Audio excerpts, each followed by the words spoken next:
Welcome to Politics News Wolf US channel. The violence of the Ukrainian war continues to affect the modern world. Apart from the Ukraine, the waters seem to have calmed down a bit in the Middle East, where its weapons have never.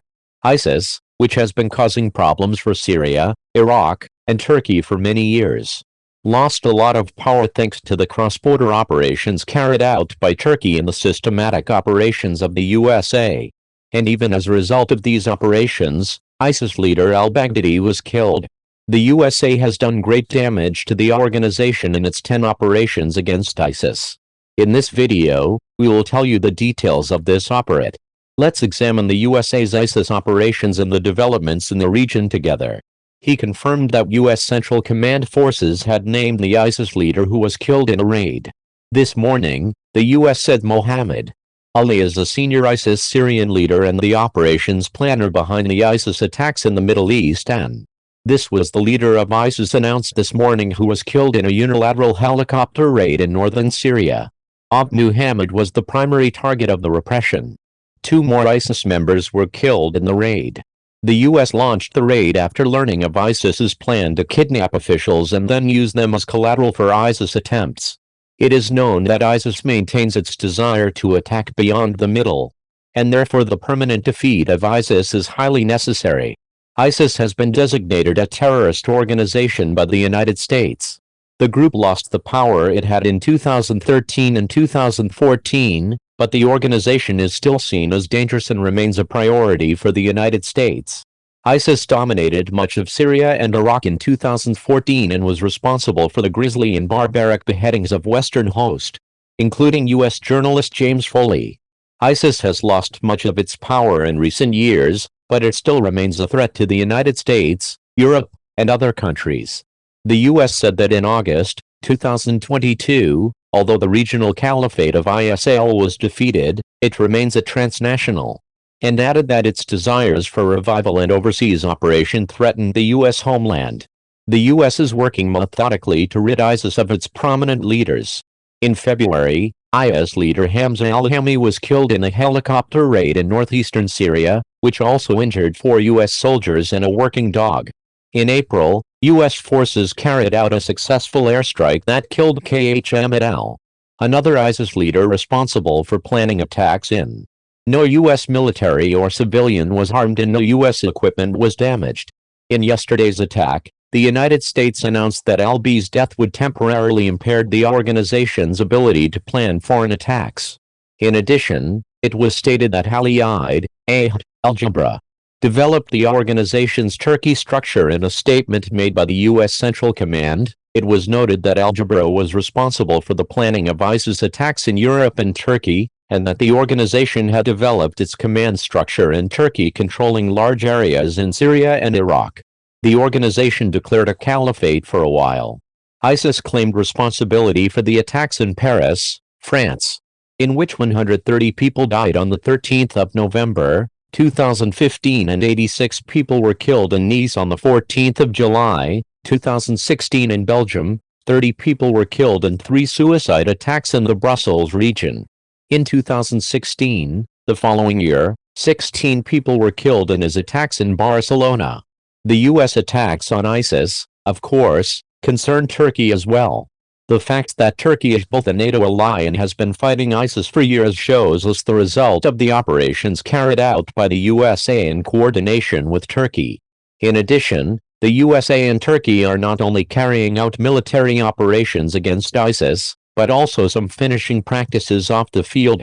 It has been reported that Turkey and the USA have decided to freeze the assets of 5 real and 2 legal persons who are found to be providing financing to ISIS simultaneously by Turkey and the USA.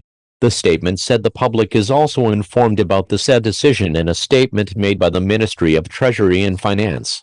In the statement, it was underlined that Turkey will continue to take effective steps to prevent the financing of ISIS and to work in cooperation with its international partners on this issue as a result of the joint and cooperation carried out with Turkey and the USA.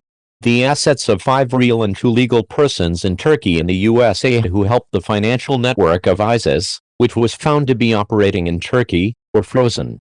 In the statement made by the U.S. Treasury Department, it was emphasized that U.S. citizens and companies are prohibited from doing business with these. In the statement made by the Ministry of Treasury and Finance, in which the facts that terrorism has become a global threat has further revealed the importance of international cooperation in the fight against this threat. It was stated that it is essential to provide effective, quick, and international cooperation in order to cope with the growing threat. So do these operations against ISIS only concern the United States and its? The answer to this question is, of course, no. There is a sectarian conflict between Iran and ISIS, and Iran's active presence, especially in Syria, has caused it to closely follow the latest operations. It was announced that 15 people were killed and 23 injured in an armed attack on a shrine in Shiraz, Iran. ISIS claimed responsibility for the attack in a written statement released on social media. After the incident, according to Iranian officials, Fars Province Governor Mohammad Hadiak stated that 15 people were killed and 23 injured in the armed attack on the Sharshara shrine in Shara. The official said it was a suicide attack. The governor stated that security measures taken after the attack continue, adding that the militants' target was probably the prayer performed with the congregation, stating that the entrance of the area where the congregation prayers were held was closed. The attacker could not enter the area. Said that the attacker was caught with injuries, making a statement after the attack. Iranian President Ibrahim Raisi said that the attack will definitely not go unanswered. The Iraq and Syria policies of the USA during the Bush and Obama periods created a power deficit in the region as a terrorist organization. ISIS made the best use of this gap, and the organization began to describe itself as a state. The fact that this is de facto case, which is now turned into an international threat, is still more active in the region despite the operations carried out for so many years. Brings to mind the idea that the organization is supported by different individuals and institutions, and that efforts are made to keep it from losing power. Despite the fact that the USA has played the leading role in the fight against ISIS for years, the fact that the organization still exists is quite annoying. It should be said that the organization is not at its former strength. Although ISIS's power has been depleted, its active presence in the region shows us the fact that the Middle East geography will not find peace in the short term. It is not known what the coming days will reveal to us, but in order for organizations such as ISIS not to appear in the Middle East, again, the states that are active in the region, especially the USA, need to take emergency action plans and prioritize them in terms of regional. So what do you think about this subject? Thank you for watching the video. If you find it useful, please comment and share the video for us. It will make our channel more known. See you in the following videos. Thank you very much. Following videos.